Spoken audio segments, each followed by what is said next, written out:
गणेशाय नमः श्री सरस्वती नमः। या परी माझा कामचित्तीवरून आचरला संसार नीती परी मुक्ती मोक्षाची मांडूसाठी चढणार नाही महाराजा। मी पिंगला तुमची कांता आचार आचरले पतिव्रता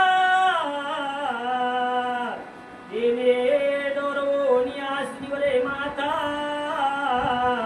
दिदले हिता मज लागी।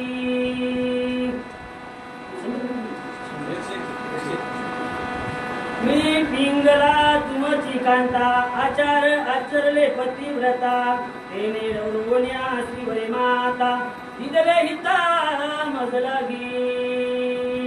वक्रतुंड महाकाय सूर्यकोटि समप्रभ निर्विघ्नं कुरु मे देव सर्वकार्येषु सर्वदा। असो नवनाथ ग्रंथामध्ये चालत असलेल्या 29व्या अध्यायाच्या उर्वरित कथेचं अनुसंधान ग्रंथकार सांगू लागले। पिंगळा असणारी म्हणू लागली नाथा देवा मी असणार पतिव्रतेचं व्रत त्या ठिकाणी जपलं आणि मला असणारी मुक्ती मिळाली भगवंताची प्राप्ती झाली। तुम्ही सुद्धा ही काम वासना असणारी सोडून द्यावी विनंती करू लागली। आता तुमचे सर्व हित तुम्ही विलोका प्रज्ञावंत मी तुमची दासी तुम्हा समंत चालू शके महाराजा। महाराजा आता असणार तुम्ही आपलं हित पाहावं आणि मी असणारी तुमची दासत्व त्या ठिकाणी राहणार आहे। तुम्ही हे मोहमाया सोडून द्या माझा असणारा विलाप सोडून द्या आणि आपलं असणार तुम्ही हित पाहावं विनंती करू लागली। ऐसे वधून निवांतपणे पिंगला बैसलीला वेष्टोने परी तो चमत्कार पाहुने विस्मय त्यासी वाटला। एवढं असणार पिंगळा बोलू लागले। कोंबल्याच्या त्या ठिकाणी बोलल्याच्या नंतर मोबाईल लावला तिने सूर घेईन मोबाईल काय नाही ते आवाज पिंगळा असणारी म्हणली राजा मोबाईलवर मला असणारं सर्वस्व प्राप्त झालेलं आहे अशी असणारी दैदिप्य पिंगळा समोर पाहिले आणि भरतरीनाथ असणारे चकित झाले आणि चकित झाल्याच्या नंतर काय बोलू लागले। गदाओनी गोरक्षचरणी लोटू पाये दंडवतावनी तरी परिसर्वज्ञ गोरक्षधरणी पाणी राया प्रती बोलतसे। भरतरीनाथानं सर्वस्व चमत्कार गोरक्षनाथाचा पाहिल्याच्या नंतर आपली चूक लक्षात आली धावत गेले चरणावरती लोटांगण घातलं माफ करा राजा मला नाही ओळखता आलं। गोरक्षनाथानं सांगितलं बाबा माझं नाही ही माझ्या गुरुची माझ्यावरती कृपा आहे ग्रंथकार सांगू लागले। हे महाराज मै बाळ माझा गुरु तो मचिंद्र बाळ मचिंद्रनाथे प्रतापशील शिष्य आहे श्री दत्ताचा।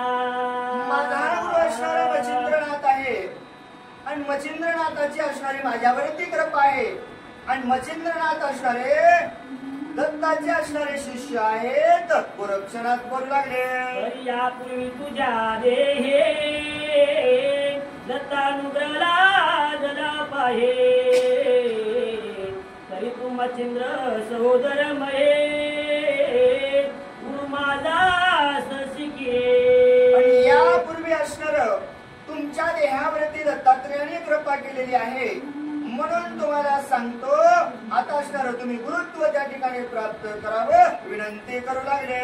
तरी तू वंद्यायेची माते म्हणून नमन अनुचित तरी माझा साष्टांग प्रणिपात तव चरणी असोके। तरी असणार माझा दंडवत असणार तुम्हाला राहावं एवढं कार्य तुम्ही चांगलं केलेलं आहात म्हणून असणार दंडवत घालू लागले। राया सद्गुरु भ्राता सांग की का म्हणा के उद्भवली चिता राजवैभव संसार तुझा पिंगला भोगू इच्छित से। गोरक्षनाथाने पुन्हा विचारायला सुरुवात केली राजा तू माझ्या पुढे शरणागती घेतलेली आहास, गुरुची प्राप्ती करण्यासाठी निघालेला आहास, पण माणसाचं मन जाग्यावरती राहत नाही. तुझ्या मनामध्ये आहे का रे बाबा पुन्हा बायको भेटावी, पुन्हा राज्य वैभव भेटावं, पुन्हा असणारं मी राज्य करावं? असं जर तुझ्या मनामध्ये असेल तर आताच मला सांगावं, विनंती करू लागले. युहा सोडून सकळ संपत्ती कामना विरह वैराग्य स्थिती आचरवायसी बोध मते तरी स्थिती सांगते. किंवा असणार संपूर्ण असणार ती संपत्ती तुला सोडावी वाटते का? मन वासना असणारी सोडावी वाटते का?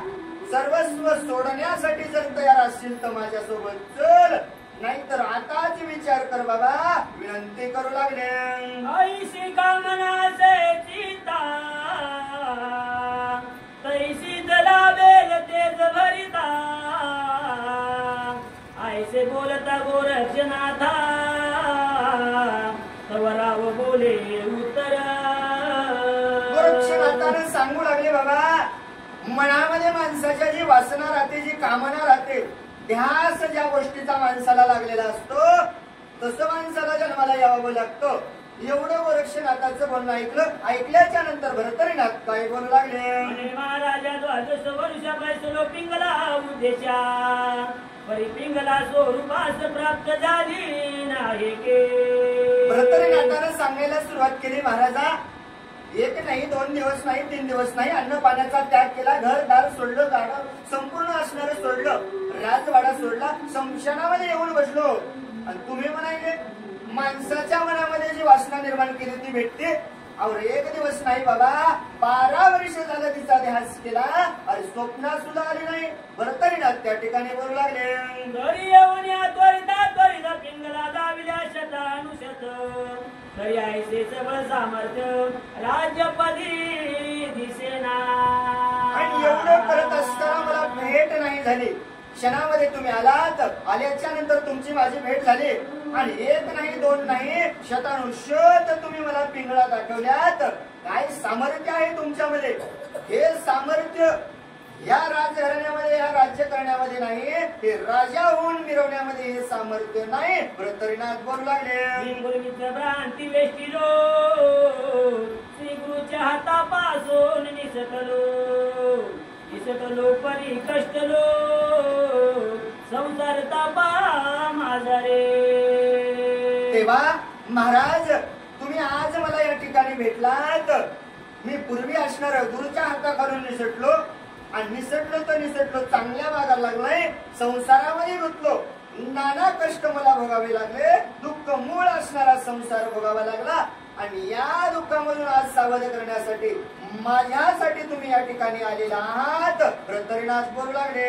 तरी आता कृपाधन दत्त दर्शनाचे अपार जीवन मत जात का करी पाना कृपागणा महाराजा. आता तरी माझ्यावरती असणारे तुम्ही उपकार करा.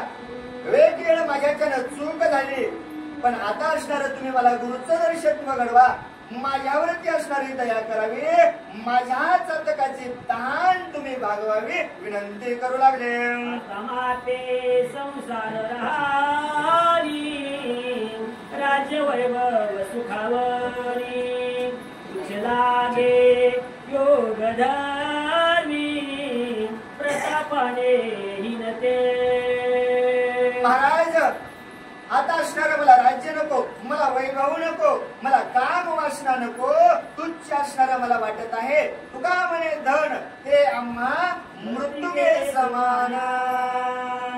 धन्य तू एक प्रत्ययास पिंगला दाविली चमत्कारास दिव्यावडी कृपाळास कौरव दर्शना दाविले. धन्य असणारे गुरु तुम्ही धन्यत्व आहात का? क्षणामध्ये माझी पिंगळा दाखवलेली आहात. खरंच गुरु तुम्ही धन्य आहात. कशामुळं? गुरु तोर म्हणावा की देव तोर म्हणावा, आधी नमस्कार कोणाशी करावा, माझिया मनाशी गुरु तोर वाटे, जयाच्या प्रसादे रघुराज भेटे. खरंच माझे गुरु तुम्ही थोर आहात, तुमच्यामुळे मला माझी पिंगला बघायला भेटले. भरतरीनाथ बोलू लागले. पूर्ण पद्याचा दर्शन करविले माते येत तरी राय भ्रांतीचा वेस्टोनिया महाराजा. बाबा या भ्रांतीमध्ये असणार मी राहणार नाही. मला असणार तुम्ही दर्शन घडवलेलं आहात. नको मला या ठिकाणी राहायचं नाही. विनंती करू लागले. आता तरेन पूर्ण योगा साधीन सकल कलाशी प्रयोगा. माझा स्वामी अनुसय पुनिगा रत्नमाते दाविका. माझा स्वामी असणारा सर्वस्व त्या ठिकाणी दत्तात्रेय आहे. आता असणार मी जाईल. या दुःखामधून असणार मोकळं होईल. केव्हा कळलं? आता कळलं. आता कळल्याच्या नंतर आपल्याला तुकोबाराज सांगतात की बाबा जव हे सकळ सिद्ध आहे. हात चालावया पाय तव तू आपुले सोयीत पाय. तीर्थयात्रा जाय चुकू नको. आता भरतरीनाथानं सांगितलं बाबा मला कळालेलं आहे आणि माझ्या गुरुची माझ्यावर कृपा झालेली आहे. चला मला माझ्या गुरुचं दर्शन घडवून द्यावं विनंती करू लागले. मने विरयन पाळा मनीवरली आय पिंगला. हरी लक्षावधी प्राप्त यायला कुठे झाल्या महाराजा. मनामध्ये असणारा तू विचार त्या पिंगळेचा केलास. लक्षानुलक्ष असणाऱ्या पिंगळा प्राप्त झाल्या. संपूर्ण असणाऱ्या तुझ्यासाठी आल्या. मनामध्ये वासना ठेवू नको विनंती करू लागले. तुक्या भोगोनी आता संतुष्ट करिया पुल्या चेता. येरू मने की करिता दुःख इतके भोगिले. काय सांगावं ग्रंथकार असणारे आपल्याला कथा सांगतात. संसार रूपी सागरामध्ये जन्माला आल्याच्या नंतर गोरक्षनाथानं सांगितलं बाबा विचार मनामध्ये केलास पिंगळेचा. एक पिंगळेसाठी 12 वर्ष कष्टत राहिलास ना. मग आज हजारो पिंगळा मी तुझ्या समोर आणून दिल्यात. तुझ्या मनाची जर शांती करायची असेल तर प्रत्येक पिंगळी संघ असणारा संसार कर. मन शांत होऊ दे आणि मग असणारा माझ्या समोर ये.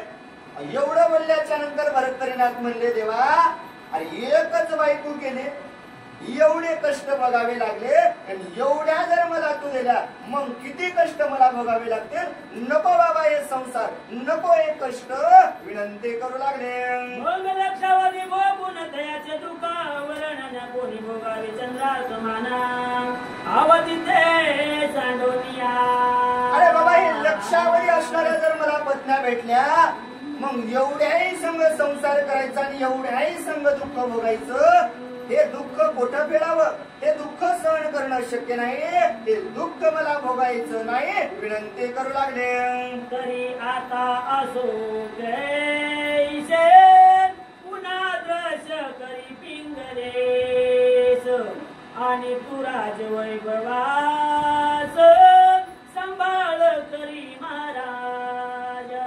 जाऊ दे बाबा म्हणले आता असणार मी पुन्हा पिंगळेचं दर्शन करतो. पुन्हा असणारा तो राज्य वैभव स्थापन कर. आपलं राज्य सुखानं चालव. गोरक्षनाथ बोलू लागले. तरी माझी स्वामीचे चरण आता दावी मज कारण. मी तुका उपकार करून कीर्ती गोजा मिरवी का. अरे बाबा एवढं असणारं माझ्या स्वामीचं असणारं चरण मला दाखवा. माझ्या स्वामींचं मला दर्शन घेऊ द्या. एवढा माझ्यावर उपकार करा आणि कीर्ती असणारी तुम्ही प्राप्त करावी विनंती करू लागले. अनावश म्हणे गोरक्ष तुझ पुन्हा वश पिंगला समजत. मग दरोण्यावर तरी नाताचा हस्त नगरा माझी आणीला. आणि मग पुन्हा सांगितलं गोरक्षनाथानं देव बघा आपली वेळोवेळी परीक्षा घेतात. पुन्हा हाताला धरलं सांगितलं जाय बाबा संसार कर सुखानं राय राज्य भोग असं असणारं बोलले आणि अवंतिका नगरीमध्ये चालू लागले. आणीला तेव्हाच समजता लोटती झाली आनंद सरिता. विक्रमरायाने माता गोरक्ष चरणी ठेविला. तेव्हा आणणारे हर्ष असणारे आणले आणि आणल्याच्या नंतर विक्रमरायांनी असणारा माता गोरक्षनाथाच्या चरणावरती ठेवलं. पुढील कथा अनुसंधान नाथवारा त्या ठिकाणी ग्रंथकार असणारे काय सांगतात ऐका. सोनी कनकासने सोडोपचार्य पूजिला मुने. मग पाने गोरक्षा ते पुसतसे. आणि मग रायानं असणार त्या ठिकाणी बसले. षोडोपचारानं असणारी पूजा झाली आणि पूजा झाल्याच्या नंतर गोरक्षनाथाला काय विचारू लागले ऐका. म्हणे महाराजा मम भ्राता पिंगला विरय भेटला चिता पैसा नेल्या देहावरता तरी ती कथा सांगावे. आणि मग गोरक्षनाथाला विचारू लागले बाबा ममत्व असणारा भ्रांत झालेला त्या ठिकाणी पाहिला आणि तू असणाऱ्या पिंगळा त्या ठिकाणी जशाच तशा निर्माण केल्या. कशा निर्माण केल्या, काय करावं लागलं, कोणता मंत्र म्हणला, संपूर्ण कथन मला त्या ठिकाणी सांगावं विनंती करू लागले. मंगराया ते सकळ कथना पुष्ट केला मनोधर्म उपरी वैराग्य संकेत पाहून होईल कार्य सांगितले. मग माझ्या स्वामीने असणारी कृपा केली. शिष्य असणारे बोलले आणि शिष्याचं असणारं मनोगत ऐकलं. ऐकल्याच्या नंतर जे काही कथन केलं संपूर्ण कथन असणारं त्या ठिकाणी सांगू लागले. बरी विक्रमतो सर्व मध्य पुष्टताच मिरवी मनोधर्म यावरी बोलता झाला वचन गोरक्षका ते देवा. त्यावेळेस असणारं गोरक्षनाथ सांगू लागले बाबा जे कार्य पूर्ण करण्यासाठी बळीला जे करावं लागलं ते असणारं मी केलं. कोणतं कोणतं कार्य केलं, कोणतं कोणतं वचन होतं सावधपणाने ऐका. हे महाराजा कृपापूर्ती आपण बरीच योजयुक्ती म्हणजे आपण येत जन्माचं होते भ्रात्या समवेत करावे. हे महाराजा तुम्ही असणारं या ठिकाणी युक्ती असणारी साधलेली आहात आणि ती असणारी युक्ती मला साधा सांगावी असं असणारं विनंती करू लागले. म्हणाल तरी काय कारण तरी द्वादश वर्षे सोडिले अन्न ते नेत्राचं शरीर होऊन प्राण डोळा उडला शे. आणि तुम्ही म्हणसाल एवढं आणण्याचं कारण काय. 12 वर्ष असणारं त्याने तोप केलं. शरीराचा असणारा विचार नाही केला. शरीर असणारं प्राण जाईल अशी अवस्था झाली. गोरक्षनाथ सांगू लागले. म्हणून आपण विनंती पत्र पुढे वाढी तो पवित्र तरी ते स्वाल्यांना सेवनी चित्र मम मानसा पोचावे. म्हणून असणारे पत्र मी तुमच्या पुढे ठेवतो. असं असणारं मला करावं लागलं. फक्त प्राण मुखामध्ये उरलेला होता. गोरक्षनाथ सांगू लागले. यावरी बोले गोरक्ष जाती जाणताय माझे चित्ती परिणेनो यावरी पुढे मती कैसे होईल रायाचे. आणि यावर असणारं मी एवढं केलं पण मला नाही कळालं की बाबा रायाचं कसं होईल, काय होईल, कोणतं मन त्यांना प्राप्ती होईल ती असणारं सांगतो सावधपणाने ऐका.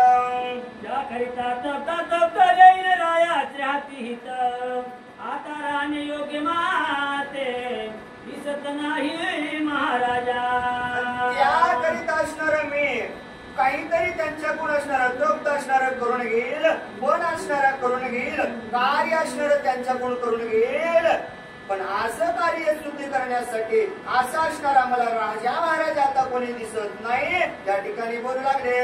ऐसे विक्रमा गोरक्षे बोलोना प्रविष्टा झाले सकळा करना द्वादश शते राण्या आधी करून व्रतांत ते समजला. आणि मग असणारं त्या ठिकाणी दोघांचं बोलणं झालं. द्वादश असणाऱ्या 12,000 असणाऱ्या पत्न्या यांचंही कथन त्या ठिकाणी दोघांना सगळ्यांना समजलं आणि समजल्याच्या नंतर पुढील कथन सांगू लागले. ते अचूक मानून चित्ती शोके युवती वळ होते गोरक्षात शिव्या देती मेला मेला म्हणून या. आणि मग असणारे त्या ठिकाणी सर्वस्व त्या ठिकाणी शिव्या देऊ लागले. बाबा चांगलं करणाऱ्याला कुठे महाराज शिव्याच आहेत. बाहेर फिरतात महाराज, महाराजांना अनुभव आहे.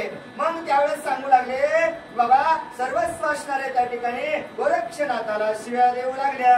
नाना वल्गना बोलती ऐसे मनती होता दृष्टी सरसे मेल्याने येऊन घातले फासे दुर्दशे दुर्दशा न्यावया. प्रत्येक असणारी स्त्री आवाज देऊ लागले. सुखाचा संसार चालू होता. काय गरज होती? चांगलं होतं, नांदत होतं, राहत होतं. फुकट फोन लावला आणि महाराजांना बोलवलं. काय गरज होती म्हणले? चांगलं सुखाचा संसार होता, आमच्यापासून दूर घेऊन गेला असं असणाऱ्या शिव्या देऊ लागल्या. हरियांचे जळो वदन नेतो वामुचे सौभाग्य रत्न ऐसे म्हणून म्लान वदन रुदनाते धाविते. प्रत्येकीने असणारा विलाप करायचा, गोरक्षनाथाला शिव्या द्यायच्या, दोष द्यायचा, शाप द्यायचा, दुःख करायचं. काय गरज होती? आमचा असणारा पती होता, आमच्या सोबत राहणारा होता, याला गरज नव्हती ना, आमच्यापासून का दुरावून नेला असल असं असणार करायचं. आणि त्या ठिकाणी शोक करू लागल्या. सोया परी इकमा करीता त्रिरात्र झाला राहता मग भरतरी गोरक्ष उभयांचा निगते झाले तेथोने. आणि एवढं असणारं दोघांचं असणारे चर्चा चालू झाले. कथन असणारं सांगायला सुरुवात केली. गोरक्षनाथाने कथा सांगितली. एक नाही, दोन नाही, 3 दिवस निघून गेले. विलाप असणारा नगरामध्ये होऊ लागला. जायचं आहे, भरतरीनाथ जाणार आहे, आपला पती आपल्याला सोडून जाणार आहे, याचं दुःख प्रत्येक स्त्रीला त्या ठिकाणी वाटू लागलं. रावैक्रमानंद चित्ती उभयंता घेऊनी संगती गोळविताचे अति प्रीते गोरक्षात वंदोनिया. गोरक्षनाथाला वंदन केलं. विक्रम नावाचा असणारा राजा भरतरीनाथ असणारे त्या ठिकाणी वाट लावण्यासाठी सर्वजण आले असताना बरी स्त्रियाचे कटकात घोर ओढवला आकांत शरीर टाकून भूमीवर ते आतंबळती अट्टाशे. जरी भरतरीनाथाला वाट लावण्यासाठी आले असताना 12,000 पत्न्या भरतरीनाथाला होत्या. नाही सोडं वाटलं, जाऊ देव वाटत नव्हतं. प्रत्येक स्त्रीने विलाप करायचा, शाप गोरक्षनाथाला द्यायचा. काय करावं, पुढे जाऊ देत नव्हत्या. अंग वाटेवरती टाकत होत्या, लोळत होत्या, दुःख असणार करू लागल्या.